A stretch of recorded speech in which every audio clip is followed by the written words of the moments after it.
Best Of, which is called Cormega Forever. It's going to be a 2 CD disc.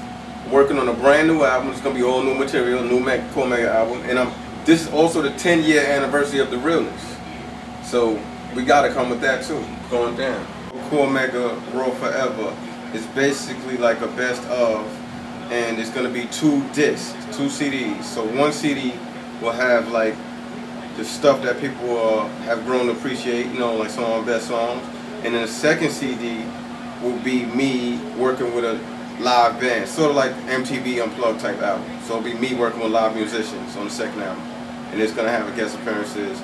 It's going to be real different. I tend to like to work with artists that I appreciate or that I respect. I don't just go for whoever's hot. You know, if you happen to be hot and I know you, that's different. But I'm not really, you know what I mean? Too old for that shit to be dick routed. There should be no age limit. There should be no age where you're old enough to do it. But I reach out to artists that I respect. You know what I mean? If it's an artist I respect or it's an artist that I'm familiar with, then I like working with them. Like some of the artists that I like working with might not be platinum or superstar artists, but it's the artists that I like. So I won't have no regrets 5, 10 years from now. Like a lot of people that are hot, you can't really start bragging until you get a 10-year run.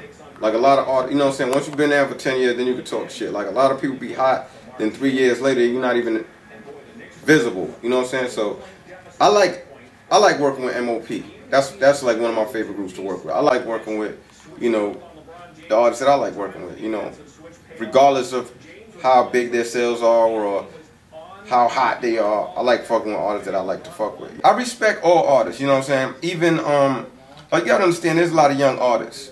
And some of the songs they make might not be the type of music that artists from my generation make, but it's a different generation, it's a different age. So I respect all artists.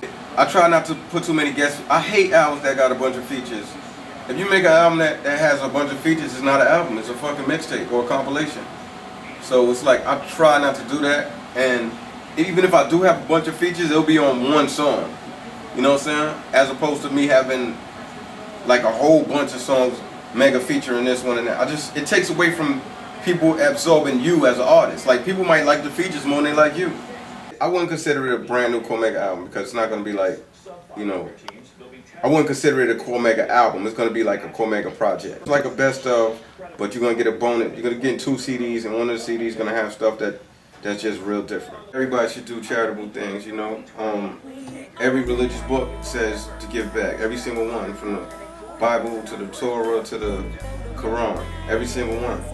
I've been doing things, but it's like I could do something good, you'll never hear about it. But if I do something, you know, controversial, as they say it, then it'll be all over the place. So, like recently, we just did a coat drive with Housing Works. You go to housingwork.org and look them up. It's definitely one of the more respectable organizations. They help people with AIDS. They help people that's homeless. They help abused women. They help gay community get medication for AIDS. They even had a situation where they was funding some relief for Haiti.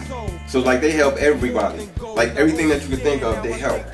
So we did the coat drive for the homeless people and for everything so they could make proceeds and do whatever they do. The coat drive, we had a party at a store called Coat of Arms, and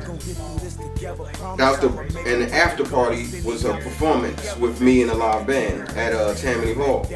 So let's just say everything was successful. When I went to the party at the store, we couldn't even fit in there. It was jam-packed.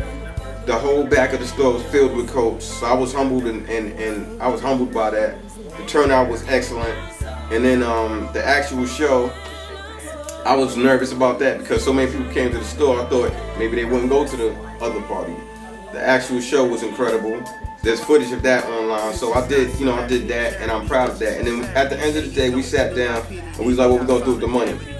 And then we said, let's just give all of it to housingworks.org. So we gave them all the money, and they got all the coats. They was gonna get all the coats anyway, so we gave them all the money, and they got all the coats.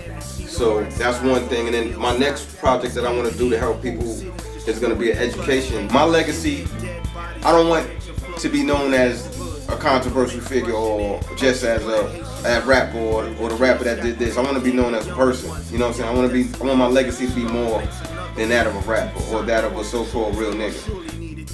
Graffiti tags on the wall reads freedom now. The strength of a nation is defined by the struggle. I got faith that Haiti gon' rise from the rubble. Hey. Words can't even express the heartache and the devastation that Haiti went through and is still going through today. I tell you like this, man. I just wish God to hear their prayers, man. You know what I'm talking about? So I'm gonna do it like this for Haiti, cause I love y'all. Check it out. Yo, big up to